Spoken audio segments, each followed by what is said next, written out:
வணக்கம். ஏஎல் சூர்யா அவர் என்னுடைய நெருங்கிய நண்பர். எங்கள் 2 பேருக்குள்ள ஒரு 2.5 ஆண்டுகள் தான் பழக்கம்.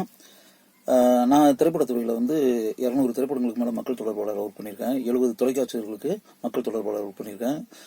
உலக இந்திய இலக்கியங்கள்லேருந்து மொழிபெயர்ப்பு கதைகள் நிறைய டிரான்ஸ்லேட் பண்ணி 150க்கும் மேற்பட்ட புத்தகங்கள் என்னுடைய நூல்கள் வந்திருக்கு. பத்திரிகையில் 500க்கும் மேற்பட்ட கட்டுரைகள் பத்திரிகைகளில் நான் எழுதியிருக்கேன். இதெல்லாம் ஒரு பக்கம் இருந்தால் கூட ஒரு 2.5 ஆண்டுகளுக்கு முன்னாடி ஒரு இடத்துல சூர்யாவை நான் சந்திச்ச பிறகு எங்க 2 பேருக்கு இடையில ஒரு நெருங்கிய நட்பு உண்டாயிருச்சு. அதுக்கு மெயினான காரணம் என்னன்னா, அவர்கிட்ட இருக்கக்கூடிய சில தனிப்பட்ட முறையில் இருக்கக்கூடிய சில குணங்கள், சில தகுதிகள், அது எனக்கு ரொம்ப பிடிச்சிருந்துச்சு. அதாவது லைஃப் பொதுவாகவே எனக்கு எப்படின்னா, பாசிட்டிவா பார்க்கக்கூடியவங்களை எல்லாருமே எனக்கு ரொம்ப பிடிக்கும். அவர் எதையுமே லைஃபை பாசிட்டிவா பார்க்குறவர். அதனால தான் அவருக்கு பி பாசிட்டிவ்னு சொல்லி அவர் அவர் நிறுவனத்துக்கு அந்த பேர் வச்சிருக்காரு. பப்ளிகேஷன் கூட அந்த பேர் வச்சிருக்காரு. அவர் அந்த புத்தகங்கள், அவர் எழுதின தன்னம்பிக்கை நூல்கள் அதை தயாராகிட்டு இருக்க நேரத்துல தான் நான் அவரை சந்திச்சேன்.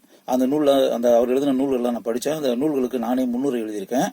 அவர் எதையுமே பாசிட்டிவா வாழ்க்கையில அதை வெற்றி பெறணும், முன்னோக்கி போகணும், வாழ்க்கையில சாதனை படைக்கணும், மிக உயரத்துல மக்கள் போய் உட்காரணும், சிம்மாசனம் போட்டு உயர்ந்த சிம்மாசனத்துல போய் அமர்ந்து ஆட்சி பண்ணணும், அதுல இருந்துகிட்டு அப்படியே மிகப்பெரிய சாதனைகளை நினைச்சு பார்க்க முடியாத உயரங்களை எல்லாம் சிகரங்களை எல்லாம் தொடணும் அப்படின்னு நினைக்கக்கூடியவர் சூர்யா. எனக்கும் பொதுவாக அந்த மாதிரி தாட் இருக்கக்கூடியவன் தான் நான். எங்க 2 பேருக்கு இடையில இருக்கக்கூடிய ஒற்றுமையா தான். இன்னொரு விஷயம் தனிப்பட்ட முறையில் அவர் இருக்கக்கூடியது எனக்கு பிடிச்சது எப்படின்னா, பொதுவாகவே உங்களுக்கே தெரியும், லைஃப்ல ரொம்ப முக்கியமானது பணம் அப்படின்றது ஒரு ஈஸியான மேட்டர் கிடையாது. அது திறமைகள் இருக்குன்றதுனால பணம் வந்துடும் சொல்லி சொல்ல முடியாது. ஆனால் அந்த உலகத்துல பணம் இருந்தால் தான் மதிப்பு, மரியாதை. ஒரு குடும்பத்திலையும் சரி, சொந்தக்காரங்கிட்டும் சரி, குடும்ப உறவினர்களும் சரி, யாரா இருந்தாலும் பணம் இருந்தால் தான் மதிக்கிறாங்க, மரியாதை கொடுக்குறாங்க. உலகத்திலையும் அப்படிதான். பணம்ன்றது இட் இஸ் அ மஸ்ட், கட்டாயம் வேணும். எவ்வளவு பெரிய திறமைசாலியா இருந்தாலும் சரி, மிகப்பெரிய சாதனையாளர்களாக இருந்தாலும் சரி, முத்திரை பதிக்கக்கூடிய மிகப்பெரிய காரியங்களை எல்லாம் வாழ்க்கையில செஞ்சாலும் சரி, இதையெல்லாம் தாண்டி பணம்ன்றது கட்டாயம் வேணும். நிறைய பணம் வேணும், அது இருக்கணும், மஸ்ட். ஏன்னா திருக்குறளே அதெல்லாம் சொல்லியிருக்காரு. அதனால அதுக்கு மேல வேற ஒரு ஆள் சொல்லணும்னு அவசியம் இல்லை. அதை சூர்யா அதை மெயினான ஒரு மேட்டரா தன்னுடைய வாழ்க்கையினுடைய குறிக்கோளா வச்சுக்கிட்டு அதை வலியுறுத்தி எல்லாருக்கையும் அதை பண்ணிட்டு இருக்காரு. அவருடைய நூல்கள் ஃபுல்லாவே பாத்தீங்கன்னா, பணம் சம்பாதிக்கிறது எப்படி, கோடிக்கணக்கான ரூபாய் பொருள் எப்படி, கோடிக்கணக்கான ரூபாய் எப்படி சம்பாதிக்கிறது, பண கத்தைகளுக்கு மத்தியில் வாழ்க்கையில் அமைக்கிறது எப்படி, அதை எப்படி எல்லாம் மனசை ஒருநிலைப்படுத்தினா அப்படியெல்லாம் அடைய முடியும், பணத்தை சம்பாதிக்க முடியும், பணத்தை சம்பாதிச்சு எப்படி மதிப்பு மரியாதையோட மக்கள் மத்தியில வாழ்றது அப்படின்றத அவர் குறிக்கோளா வச்சு அவருடைய புத்தகங்கள் ஃபுல்லாவே மணி ஓரியன்டா தான் இருக்கும். அவருடைய புத்தகங்கள் ஃபுல்லாவே அதுமாதிரி தனிப்பட்ட முறையில் நானும் அவரை ஒரு 1/2 மணி நேரம் 1 மணி நேரம் பேசிக்கிட்டு இருந்தா கூட அவர் மேக்சிமம் டாபிக் ஃபுல்லாவே பணத்தை பத்தி தான் பேசுவார். பணத்தை பத்தி, பணம் எப்படி சம்பாதிக்கிறது, கோடிக்கணக்கான ரூபாய் சம்பாதிக்கிறதுக்கு என்ன வழி, அதை மனசை எப்படி கட்டுப்படுத்தணும், ஒருநிலைப்படுத்துறது, எப்படி கான்சென்ட்ரேட் பண்ணி படிப்படியா அந்த இலக்கை நோக்கி செலுத்திக்கிட்டே இருக்கிறது எப்படி அப்படின்றதெல்லாம் அவர் சொல்லுவாரு. நானும் நிறைய இது மாதிரி புத்தகங்கள் நிறைய படிச்சிருக்கேன். சூர்யா பேசுறதை நான் கேட்பேன். அது எனக்கு ரொம்ப பிடிக்கும். அதனாலேயே எங்க 2 பேருக்கு இடையில ஒரு நெருங்கிய நட்பு. இதை சூர்யா நிறைய ஆட்கள் கூட அவரை தேடி நிறைய பேர் வர்றாங்க. அவங்ககிட்ட பேசுறது, இந்த விஷயங்கள் எல்லாமே நானே பார்ப்பேன், கேட்பேன். இதுக்கு மத்தியில சமீபத்தில் இது ஒரு மிகப்பெரிய காரியம் அப்படின்னு சொல்றதா இருந்தா, கேரளத்தினுடைய ஆலப்புழை, அதுல வேம்பநாடு காயல்ன்றது ஒரு மிகப்பெரிய ஏரி, கண்ணு கெட்டிய தூரம் வரை தண்ணி, நீர், அதுல ஓடிக்கிட்டு இருக்கக்கூடிய ஹவுஸ் போட், படகு வீடு. அந்த ஹவுஸ் போட்ல தமிழகத்தினுடைய பல பகுதிகளில் இருந்து வந்தவங்களை வர வச்சு அங்க கிட்டத்தட்ட ஒரு மத்தியானம் ஆரம்பிச்சு இரவு 9 மணி வரை ஓடிக்கிட்டு இருக்கக்கூடிய படகு அப்படியே காயல்ல, வேம்பநாடு காயல்ல பயணம் செஞ்சு போய்கிட்டே இருக்கு.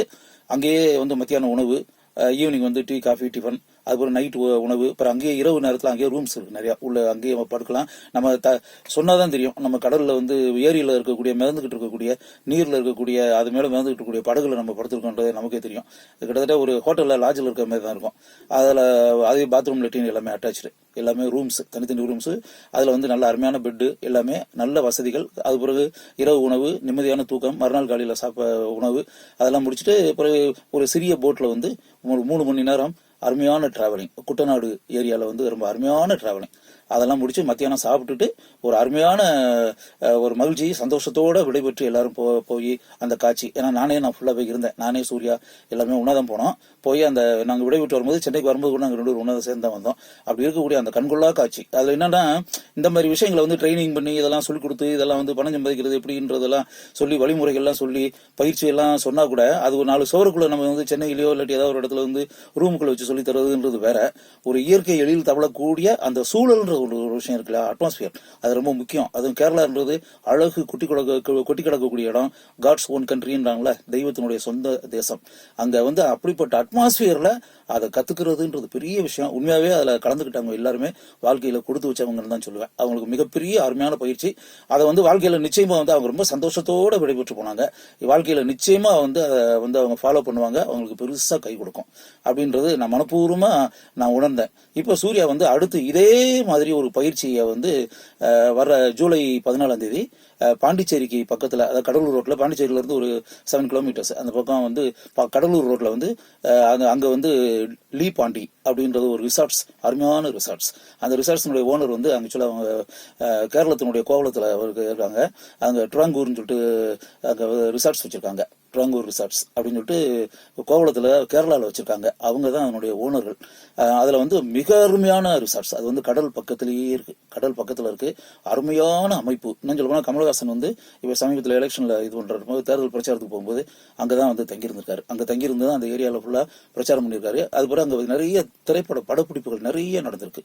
அதாவது அஜித், சூர்யா, ஆர்யா, இப்ப இருக்கக்கூடிய ஜெயம் ரவி, தனுஷ், இந்த மாதிரி இன்னைக்கு தமிழ்நாட்டில் பிரபல நட்சத்திரங்கள், விஷால், எல்லாருடைய படப்பிடிப்பும் அங்க வந்து நிறைய நடந்திருக்கு. ஏன்னா அப்படிப்பட்ட ஒரு அருமையான இடம், மிக பியூட்டிஃபுல் பிளேஸ்.